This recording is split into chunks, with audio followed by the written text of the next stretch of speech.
All right, the Washington Commanders have outsmarted the rest of the NFL, and they're looking to be serious about the back half of the season and into the playoffs. If you're new to the channel, we are Detroit Lions fans, but we have this channel dedicated to teams that just kind of get overlooked, kind of the underdogs.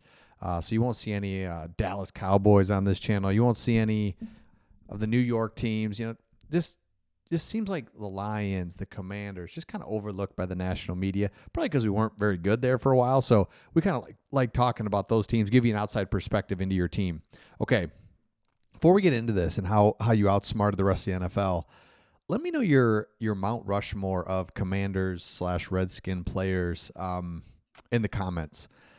I mean, I was thinking about it. It's like, all right, Darryl Green, Art Monk. I'm just throwing out some from an outsider's perspective, right? Maybe these sound stupid, and you're like, no. London Fletcher, that's 3. Let me know in the comments. I just like London Fletcher because this dude just played forever, and he was like undersized. It's just like the heart and soul of your team. Chris Cooley, he's not in the all time, but I liked him. Let me know in the comments. Okay. Here's what you've done. You did a couple things that just kind of keep stacking together and building on one another. And that is, first of all, you take Jaden Daniels and you take him, you build around him almost immediately. And when I say build around him, is like you went all in with him.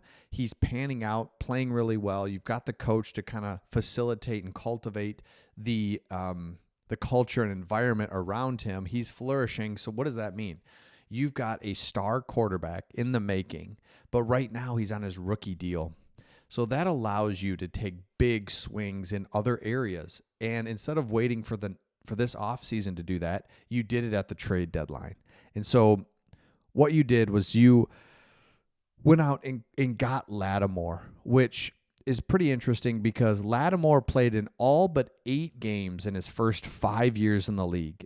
And now he's been struggling with various injuries in 22, 23, and then 2024 so far. So basically 2 years, let's call it. He's missed 19 of 43 games. So roughly about half the games he's missed.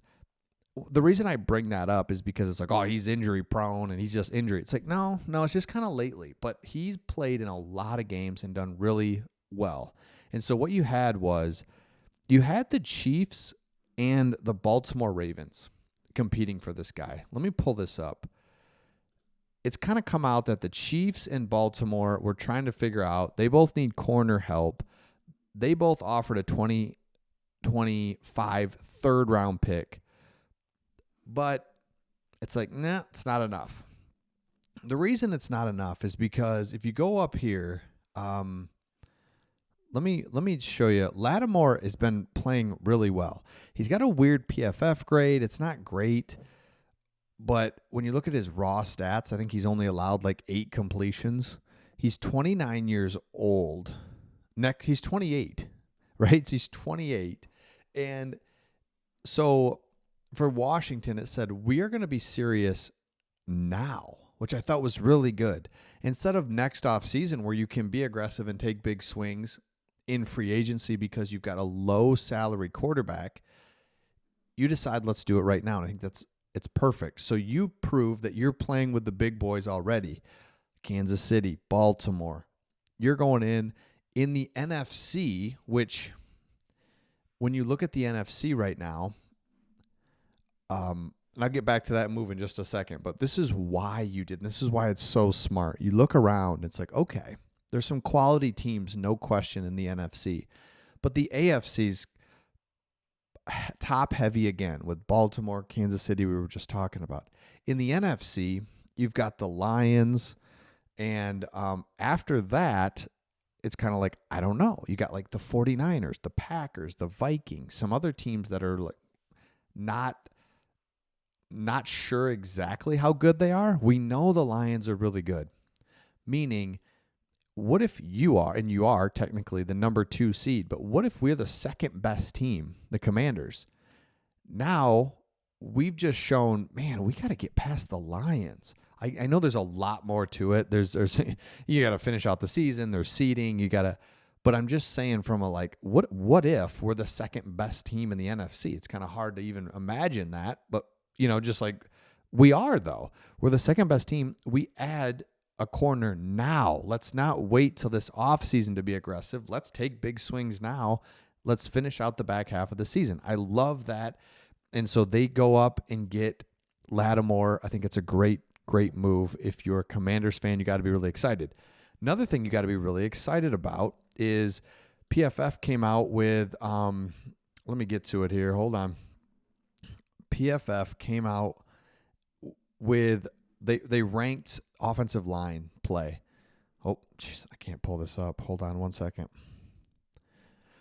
All right, whatever. I can't pull it up, but you're 8th. You're ranked 8th in offensive line PFF grades, up 3 from last week. So you have a top 10 offensive line suddenly.